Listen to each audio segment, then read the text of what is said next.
तो दिन भर गाड़ी वाहन सामान लेकर के इधर उधर गाड़ी को हाँकता था, बैलगाड़ी को।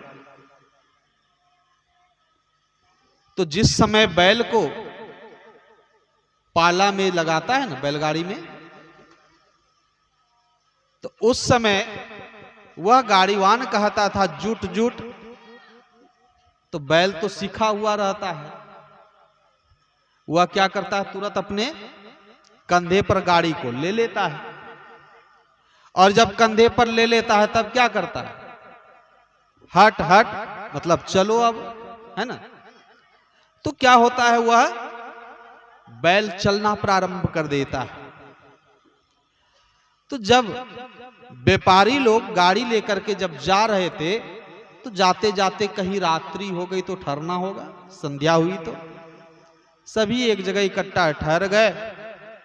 और क्या करते थे, बैल को पाला में बांध देते थे और उसी गाड़ी पर मतलब सो रहते थे। संजोग से क्या होता, दिन भर जो वह हट हट जुट जुट जो करते थे ना, तो सोए हुए अवस्था में ही क्या कहते हैं, वो हैं गहरी नींद में, आ कहते हैं जुट जुट। वह जो जुट जुट करते हैं तो बैल क्या समझ लिया कि मालिक हमको जुटने के लिए कह रहा है। बस बैल क्या किया, गाड़ी के पाला को अपने कंधे पर ले लिया। और वही हट हट जो किया, बस बैल रास्ते में चल दिया। संजोग की बात थी कि बैल की गले में घंटी लगी थी। उस घंटी के शब्दों से दूसरे गाड़ीवान की नींद टूट गई। तो देख रहा है गाड़ी जा रही है, दौड़ा आगे, गाड़ी को रोका, देखा ये गहरी नींद में है, बैल जा रहा है और वही जुट जुट हट हट करिए रहा है। तब उसे जगाया, जगाने के बाद कहा क्या हट जुट जुट हट हट कर रहे थे, देखो कहां जा रहे हो रात्रि में अकेले अकेले। तो वही स्वप्न की बात बताया कि मैं स्वप्न में भी क्या कर रहा था, गाड़ी हाँक रहा था।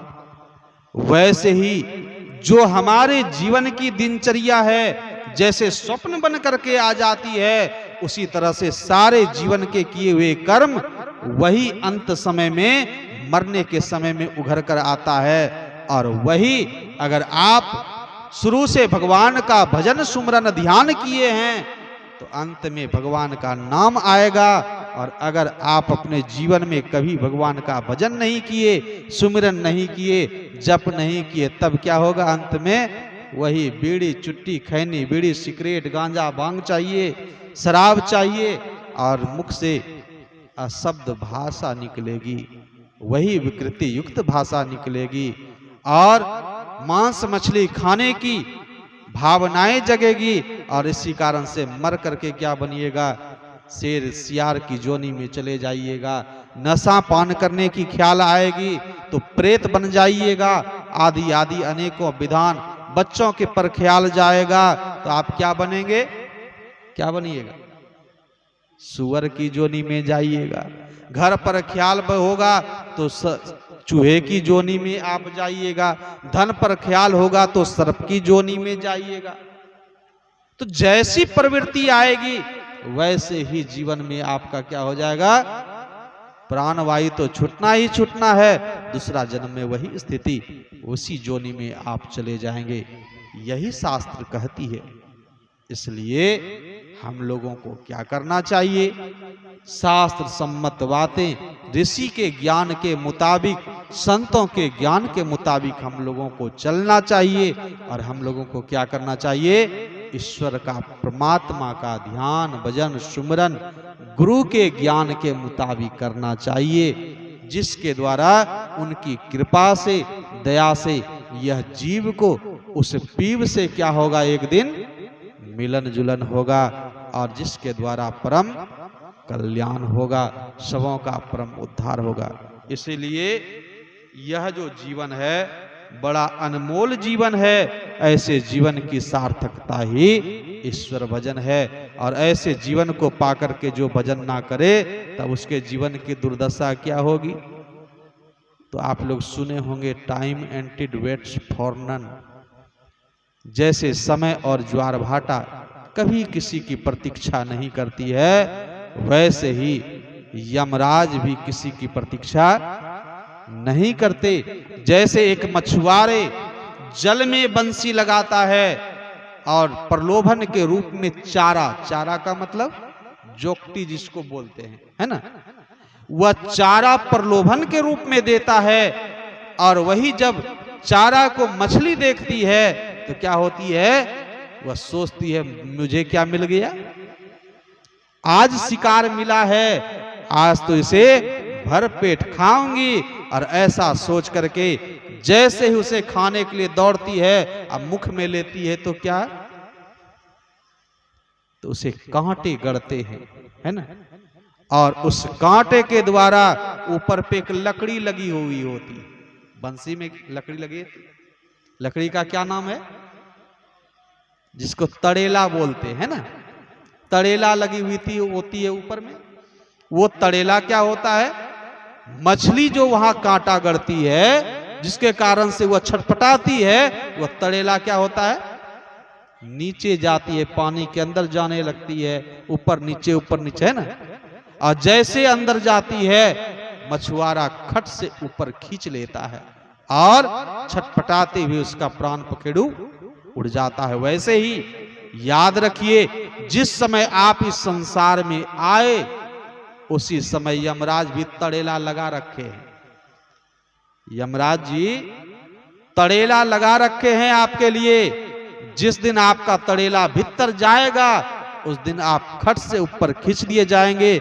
ना यहाँ का माँ, ना यहाँ का बाप, ना यहाँ का भाई, ना बंधु, ना बेटा, ना बेटी, या कोई आपको काम देने वाला नहीं होगा। ना धन दौलत रुपया पैसा कोई आपको काम देगा नहीं। यहाँ से खाली खाली आपको जाना होगा। इसलिए भगवान का भजन करें, जिसके द्वारा क्या होगा, तो जन्म जन्म मुनि जतन कराही और अंत राम मुख आवत नाही। मुनिजन संत जन क्या करते हैं, यही नाम के लिए कि अंत समय में प्रभु का नाम, गुरु का नाम स्मरण में आए। इसलिए एक जन्म कौन पूछे, कितने जन्म लगाते हैं और ऐसे तप करते हैं, अपने शरीर को कष्ट देते हैं और तप के द्वारा अंत समय राम के नाम को लाने के लिए सारा जीवन, कितने जीवन को वह गंवाते हैं। इसलिए यहाँ तो गुरुदेव ने इतनी सरल युक्ति कर दी कि तुम परिवार के साथ रहो, बाल बच्चों के साथ रहो और फिर भी भगवान का भजन करो, नाम सुमरन जप ध्यान करो, और फिर भी लोगों को फुर्सत नहीं। शायद इसीलिए प्रभु राम ने कह दिया होगा, फुर्सत नहीं होने के कारण बड़े भाग मानुष तन पावा। अरे ऐसे मानव को धिक्कार है, ऐसे मानव को। इसलिए कबीर साहब ने कहा, जो ऐसे होते हुए नहीं समझते हैं वही गधे और कुत्ते के समान है। जिनकी लगन गुरु सो नाही, ते नर खरकू कर समझग में, बिरथा जन्म गवाही, अमृत छोड़ विषय रस पीवे, दृग दृग तिनके ताई। जिनकी लगन गुरु सो नाही, वह मनुष्य मनुष्य नहीं हो सकता जिसे समझ नहीं, बूझ नहीं, ज्ञान नहीं। वह क्या है, मनुष्य होते हुए भी एक पशु के समान है। इसलिए आप सावधान हो जाएं, ईश्वर का भजन सुमरन गुरु के ज्ञान के मुताबिक करें, आपका परम कल्याण होगा। वह माता जी इस असार संसार से गई है, वह अपने कर्मों के अनुसार से शुभ अशुभ का फल उन्हें प्राप्त होगा, लेकिन हम सभी भक्तगण उनके लिए ध्यान किए हैं। इसलिए मैं प्रभु परमात्मा गुरुदेव से प्रार्थना करता हूँ कि वह माता जी की दिवंगत आत्मा जहाँ भी हो उन्हें शांति सदगति मिले और उनके स्वपरिवार में सुमति सुमंगल और लक्ष्मी का वास हो। और आप सभी भक्तगण जो यहाँ पर पधारे हैं, आप सबों के लिए भी हमारे तरफ से प्रार्थना है कि आप सबों के घर में भी सुमति सुमंगल, आप लोगों के घर में भी लक्ष्मी का वास हो, सबों का परम कल्याण हो, सबों का ध्यान ज्ञान का विकास हो, सभी के घर में सभी का जीवन मंगलमय हो। बोलिए प्रेम से श्री सद्गुरु महाराज की जय। यही